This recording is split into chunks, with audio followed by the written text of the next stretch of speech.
ফাওয়াইলুল লিল কাসিয়াতি কুলুবুহুম মিন যিকরিল্লাহ উলাইকা ফি দালালিম মুবিন। ফাওয়াইলুল লিল কাসিয়া, ধ্বংস ওই লোকের জন্য, কাসিয়াতি কুলুবুহুম, যার অন্তরটা কালো হয়ে গেছে, শক্ত হয়ে গেছে আল্লাহ তাআলার জিকির থেকে, স্মরণ থেকে। উলাইকা ফি দালালিম মুবিন, তারা স্পষ্ট বিভ্রান্তির মধ্যে নিপতিত। তাহলে এই আয়াত থেকে বুঝতে পারলাম, মানুষ যখন বারবার গুনাহ করে তখন তার অন্তরটা শক্ত হয়ে যায়, তার অন্তর তখন কালো হয়ে যায়। অন্তর যখন কালো হয়ে যায় তখন ভালো জিনিস আর ভালো লাগে না। অন্তর যখন কালো হয়ে যায় তখন বান্দাকে নামাজ পড়তে ভালো লাগে না। অন্তর যখন কালো হয়ে যায় তখন বান্দাকে রোজা রাখতে আর ভালো লাগে না। অন্তর যখন কালো হয়ে যায় তখন বান্দাকে আর কোরআন তেলাওয়াত ভালো লাগে না। অন্তর যখন কালো হয়ে যায় তখন বান্দার মাওলার জিকির করতে আর ভালো লাগে না।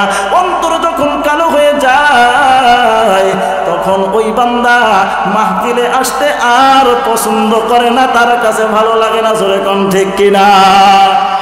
আরো জোরে বলেন ঠিক কিনা? আপনার মাঝে মাঝে মনে হয় ঘুমাই যান না? না, ঘুমানো যাবে না। মাঝে মাঝে আমি বয়ান করব, মাঝে মাঝে আপনারাও মাঝে মাঝে কথা বলবেন। তো বললাম 4 নাম্বার, গুনাহের কারণে মানুষের অন্তর শক্ত হয়ে যায়। 5 নাম্বার, আমরা অনেকে আছি না 10টা সূরা মুখস্থ করেছি, অনেকে আছি 4টা সূরা মুখস্থ করেছি, কেউ আছি 5 পারা মুখস্থ, কেউ আবার পুরো কোরআনটা মুখস্থ করে ফেলছি। তাদের জন্য এই ওয়াজটা, এই পয়েন্ট তার জন্য সবাইকে বলতে হবে। বলেন, কোরআন মুখস্থ করার পরে, বলেন, কোরআন মুখস্থ করার পরে চর্চা না করাটাই গুনাহ। চর্চা না করাটা কি? আর এই গুনাহের সবচাইতে মারাত্মক ক্ষতি হলো বান্দার অন্তর থেকে কোরআন বাইর হয়ে যায়। জোরে কান নাউযুবিল্লাহ। এখন হাদিস শোনেন, বুখারী শরীফের হাদিসের বর্ণনা, 5033 নম্বর হাদিস, 5033, 5033 নম্বর হাদিসের বর্ণনা। আন আবি মুসা রাদিয়াল্লাহু তাআলা আনহু قال قال رسول الله صلى الله عليه وسلم, হযরত আবু মুসা রাদিয়াল্লাহু তাআলা আনহু থেকে বর্ণিত, তিনি বলেন, নবীজি সাল্লাল্লাহু আলাইহি ওয়াসাল্লাম বলেন, তাআহাদুল কুরআন ফাওয়াল্লাযী নাফসি বিয়াদিহি লাহুয়া আশাদ্দু তাফাসসিয়াম মিনাল ইবলি ফি উকুলিহা। নবীজি সাল্লাল্লাহু আলাইহি ওয়াসাল্লাম বলেন, তোমরা কোরআনের প্রতি ভালো করে দৃষ্টি দিয়ে রাখবে, গাফেল থাকবে না। আল্লাহর কসম, যার হাতে আমার জীবন, ফাওয়াল্লাযী নাফসি বিয়াদিহি, যার হাতে আমার জীবন, লাহুয়া আশাদ্দু তাফাসসিয়াম মিনাল ইবলি ফি উকুলিহা, কোরআন দ্রুতগামী উটের চেয়েও দ্রুত বাইর হয়ে যায়। বাদন ছাড়া উটের চেয়েও কোরআন মানুষের অন্তর থেকে বাইর হয়ে যায়। আপনারা একটা ছাগলের গলায় যদি দড়ি না লাগান তাহলে এই ছাগল আপনার আয়ত্তে থাকবে না, আপনার নিয়ন্ত্রণে থাকবে না। একটা গরুর গলায় যদি আপনি দড়ি না লাগান তাহলে ওই গরু আপনার আয়ত্তে থাকবে না।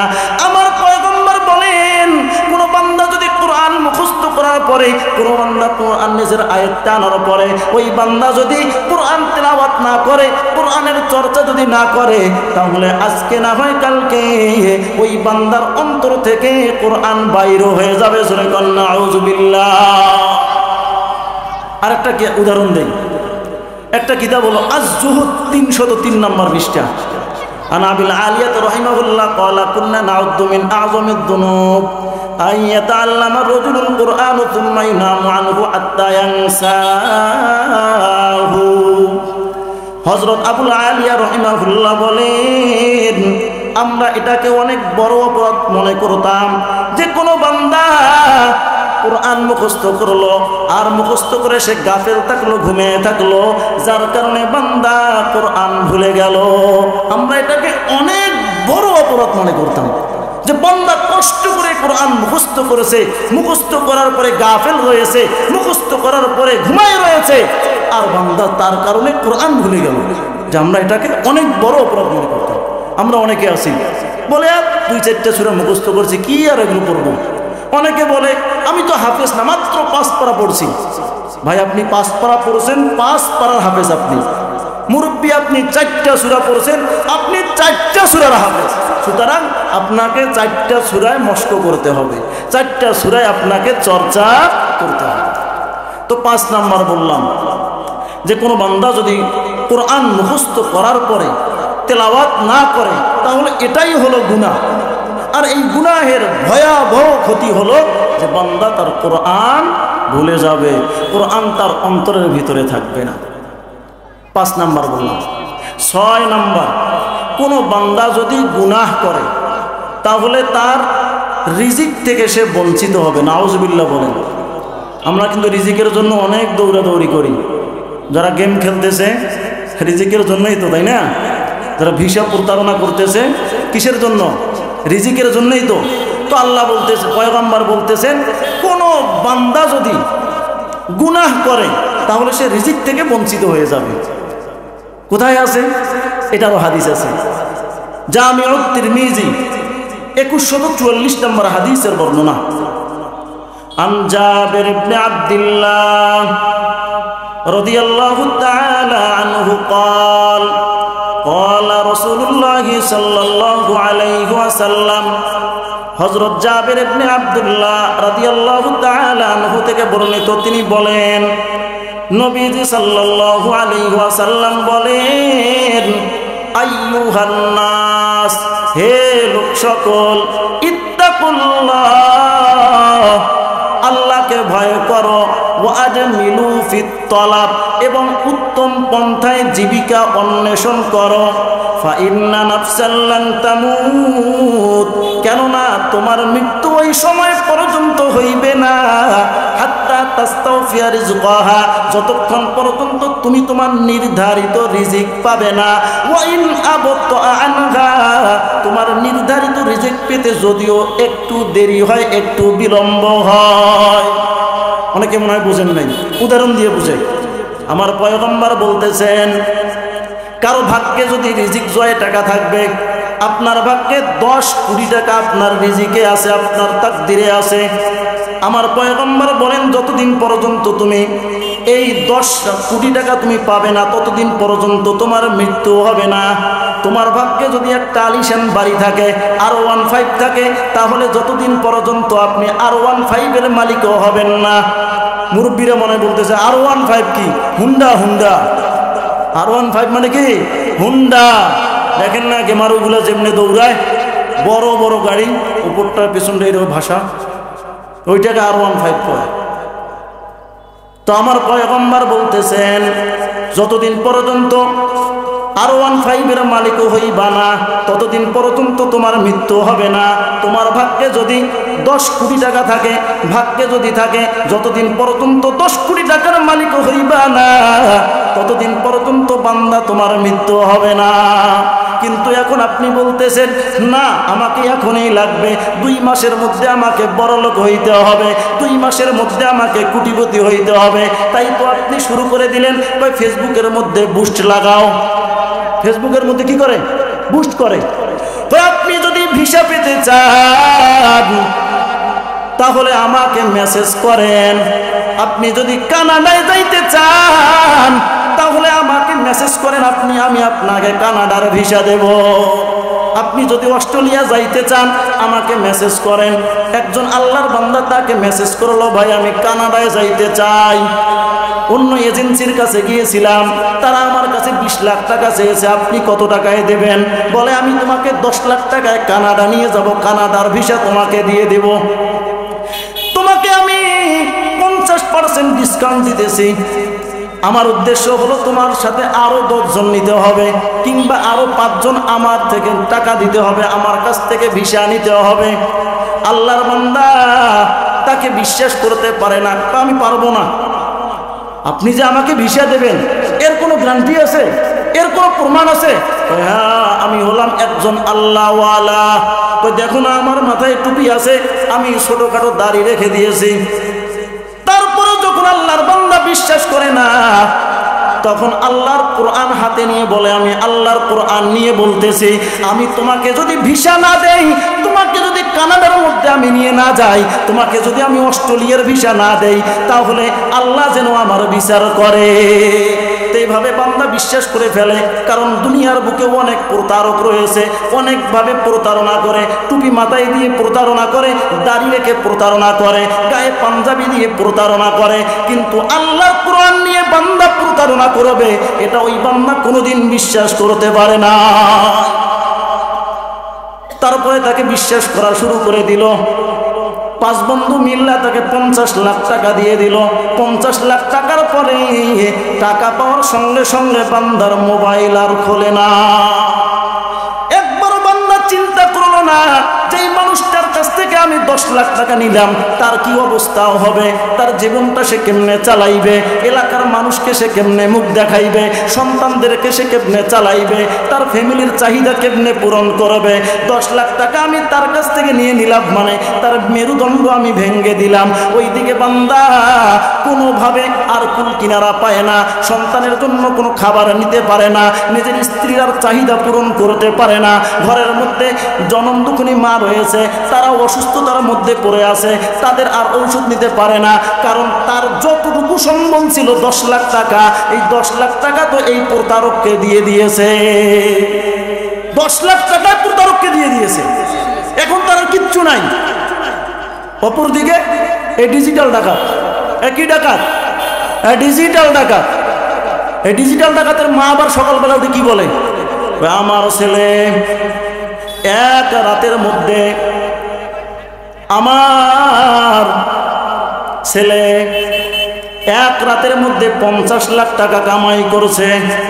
আমি এমন মা জননীকে বলতে চাই, ও আম্মা জান, আপনার সন্তান তো তেমন কোনো পড়ালেখা করে নাই, আপনার সন্তান তো ঠিকভাবে স্কুল যাইতো না, কলেজে যাইতো না, আপনার তো তেমন কোনো টাকাও নাই। কয়েকদিন আগে দেখলাম আপনার সন্তান মানুষের বাড়িতে খেটে খায়। কয়েকদিন আগেও দেখলাম যে আপনার সন্তানের যে অবস্থা, একটা প্যান্ট কিনবে, প্যান্ট কেনার টাকা নাই, সিরা প্যান্ট পইলে ঘুরে বেড়ায়, পেছন তারা দেখা যায়, ঠিক কিনা? এক রাতের মধ্যে আপনার সন্তান কোন চেরাকালি পাইল, কোন চেরাকালির সে টাকা পেয়ে গেল, রত্ন সম্পদ পেয়ে গেল। আলাদিনের চেরাক সে কোন জায়গায় পাইল, যে চাকরি নাই, কোন রকমের ব্যবসা নাই, বাবাই রিক্সা চালায় খায়, আর এক রাতের মধ্যে সে 50 লাখ টাকার মালিক হয়ে গেল, ঠিক কিনা? এদেরকে আমি বলি ডিজিটাল ডাকাত। আমার সঙ্গে বলেন, যারা বলবে না মনে করবেন তারাও ওই দলের লোক, ঠিক কিনা? ওরা ডিজিটাল ডাকাত, ওরা ডিজিটাল ডাকাত। আঙ্গদেশে এরা বলতে গেলে অনেকে আবার মনে কষ্ট নেবেন না। আঙ্গদেশে মানুষ মেরে টাকার নিচ্ছে ফাঁদ, আমার আঙ্গদেশে মানুষ মেরে টাকার নিচ্ছে সাত। জায়গায় জায়গায় করছে তারা, জায়গায় জায়গায় রাখছে তারা প্রতারণার ফাঁদ। ওরা ডিজিটাল ডাকাত, ওরা ডিজিটাল ডাকাত। বলবেন না? দেখেন আশপাশে যেটা বলবে না, মনে করবেন হ্যাঁ ওই দলের লোক। কোন দল? নাম বলবো না, ওই দল। কোন দল? ওই দল। ওরা ডিজিটাল ডাকাত, ওরা ডিজিটাল ডাকাত। দেখেন আশপাশ থেকে উঠে যাবে, উঠে গেল মনে করবেন কোন দল? নাম বলবো না, ওই দল। ঘরে বসে দিচ্ছে তারা সৌদি কানাডার ভিসা, থাই লটারি দিচ্ছে তারা, থাই লটারির নাম্বার দিচ্ছে যেন মামার হাতের মোয়া, ঠিক কিনা? একটু আসতে বলি না, পাশের থেকে আবার চিল্লাইবে।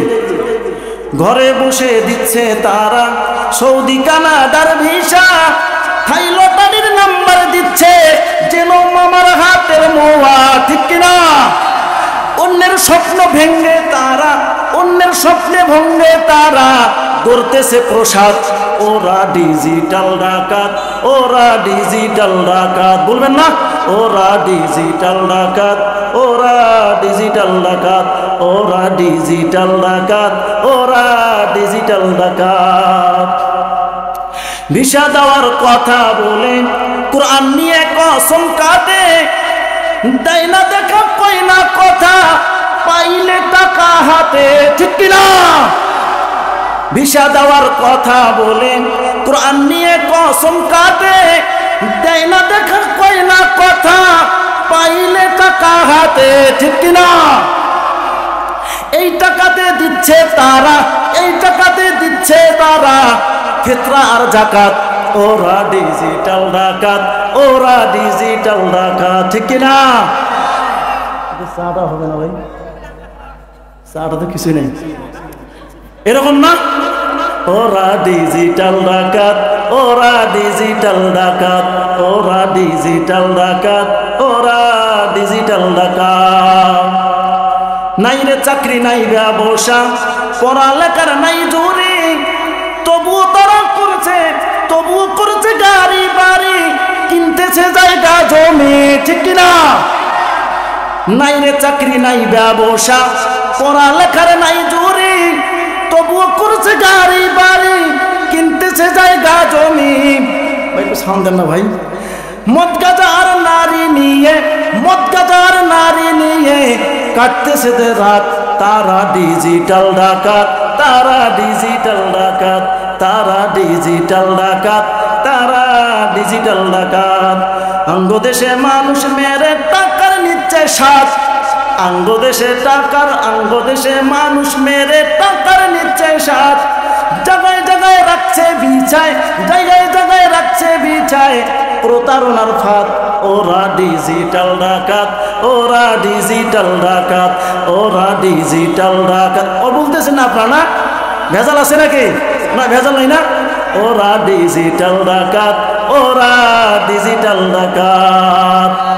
এরকম আছে না আমাদের দেশে?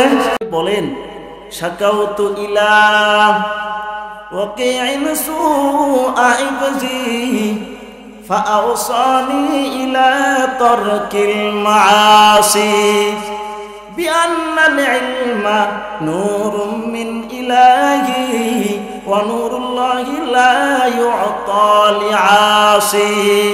শাফি রহমাতুল্লাহি আলাইহি বলেন, আমি আমার উস্তাদ ওয়াকি ইবনুল জাররাহকে বললাম যে হুজুর আমার মেধা নাই, আমার মেধা শক্তি কমে গেছে, আমি আগে পড়া 2 পৃষ্ঠা দিতে পারতাম, ও হুজুর আমি এখন 1 পৃষ্ঠা পারি, আমি এখন কি করব? তখন তিনি বললেন যে তুমি গুনাহ ছেড়ে দাও, কেননা ইলম হলো আল্লাহ প্রদত্ত নূর, আর আল্লাহ তাআলা এই নূরকে কোনো নাফরমানকে দেয় না, গুনাহগারকে দেয় না। এই 5টা উদাহরণের মাধ্যমে বুঝতে পারলাম যে আল্লাহর ইলম পাইতে হলে অবশ্যই গুনাহমুক্ত জীবন গড়তে হবে। যদি মেধা শক্তি বাড়াইতে চাই, অবশ্যই আমাকে গুনাহমুক্ত জীবন গড়তে হবে, তবেই আমার মেধা শক্তি বাড়বে।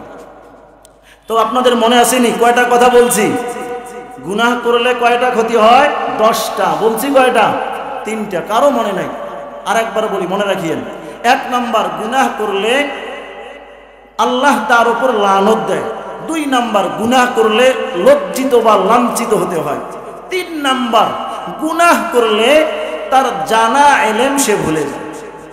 4 নাম্বার, কোন বান্দায় যদি গুনাহ করে তাহলে তার অন্তর শক্ত হয়ে যায়। নাউজুবিল্লাহ বলবেন না? আরো জোরে কান নাউজুবিল্লাহ। 23 নম্বর পারার 20 নম্বর পৃষ্ঠা সূরাতুজ জুমারের 22 নম্বর আয়াতের বর্ণনা।